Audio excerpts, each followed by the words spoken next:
ভারতবর্ষের বুকে মোদী আর মমতা দুটাই খেলা শুরু করেছে। আজকে যে খেলা, এই খেলার দলে কিন্তু আজকে আমরা পড়েছি।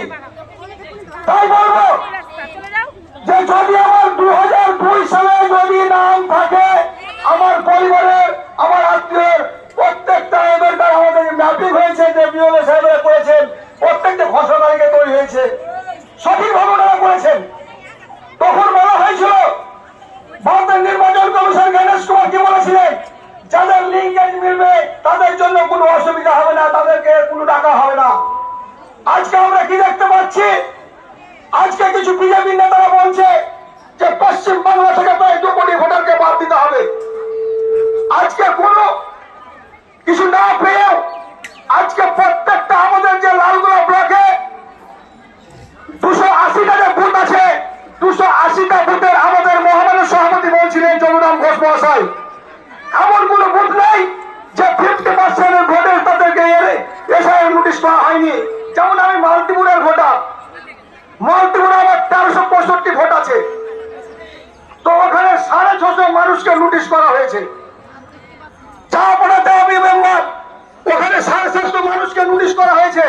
অনুরূপ ভাবে লালগোলা ব্লকে ওয়েস্ট বেঙ্গলে এইভাবে দেখা গেছে প্রায় 2 কোটি মানুষের উপর প্রায় এইরকম ঝড় চলছে। তো তাই আমরা বলবো যে আমাদের যেগুলো নিত্য প্রয়োজন, যেগুলো আমরা জিনিস, যেগুলো আমরা ব্যবহার করি, রেশন কার্ড, আধার কার্ড, যে রেশন কার্ড আমরা কখন পেলাম, 2011 সালে যে সেন্সাস হয়েছিল, সে সেন্সাসের মাধ্যমে আমরা ছোট রেশন কার্ড পেয়েছি। সে কার্ডটা কারা দেয়? সেন্ট্রাল গভর্নমেন্ট কার্ড দেয়। সে কার্ডের আমরা AOI, PHIH, SPHIH, তারপর আমরা রাজ্য সরকারের কার্ড পেয়েছি RKSY 1 আর 2, আমরা 5টা ক্যাটাগরির কার্ড পেয়েছি। তো এই কার্ডের মাধ্যমে এমন প্রত্যেকটা পরিবারের মা বোনেরা আমরা কিন্তু প্রতি সপ্তাহে রেশন করি। যদি আমি ভারতের নাগরিক হই, আমি পশ্চিমবঙ্গের বাসিন্দা হই, তো আমি যদি রেশন পাই, তো আমার ভোটার লিস্টে কেন নামতে থাকবে না? কোনো কারণে আমার ভোটার লিস্টে নামতে বাদ যাবে।